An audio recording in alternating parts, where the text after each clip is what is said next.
Cooker വെക്കണ്ട. ചുമ്മാ മൂടുകയും ചെയ്യില്ല, മൂടിയെ തിളച്ചാടും.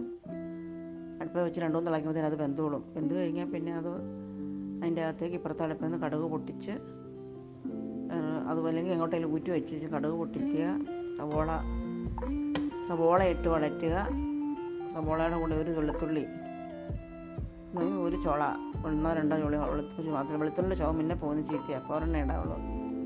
ഒരു വെളുത്തുള്ളിയും കൂടി ഇട്ട് വഴറ്റിയിട്ട് ഒരു ശകലം മുളക് പൊടി, അധികം വേണ്ട കേട്ടോ, ഒത്തിരി ആയാൽ മുളക് ഇങ്ങനെ കണ്ടാൽ ചുമന്നിരിക്കുകയല്ലേ.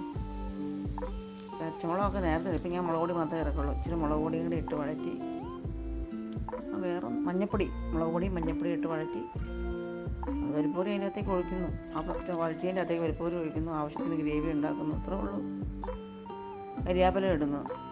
അപ്പോൾ ഉണ്ടെങ്കിൽ ആവശ്യത്തിന് ഗ്രേവി ഇച്ചിരി കഴിയുമ്പോഴത്തേനും കുറുകിപ്പോവും. അതുകൊണ്ട് ഒരു ശകലം ഗ്രേവി, ഇച്ചിരി മുന്നോട്ട് ഗ്രേവി ഉണ്ടാക്കിയിട്ട് അതിനകത്ത് വഴറ്റി കരിയാപ്പിലയും വറ്റൽമുളക് ഒരെണ്ണം ഇടാമെങ്കിൽ ഭംഗിയാണ് മുകളിൽ കിടക്കുന്നത് കാണാൻ. സവോള കടുക് പൊട്ടിക്കഴിയുമ്പോൾ ഒരു വറ്റൽമുളകും വെച്ചിടാമെങ്കിൽ, എന്നിട്ട് സവോള ഇട്ട് വഴറ്റാമെങ്കിൽ അത് മുകളിൽ പൊങ്ങി കിടക്കുന്നത് കാണാൻ നല്ലതാണ്. കടുകും കരിയാപ്പിലയും വറ്റൽമുളകും മുകളിൽ പൊങ്ങി കിടക്കും. അത് തിളച്ചാൽ ഉടനെ ഓഫ് ചെയ്യുക. ഇത്രയേ ഉള്ളൂ പരിപ്പ് കറി.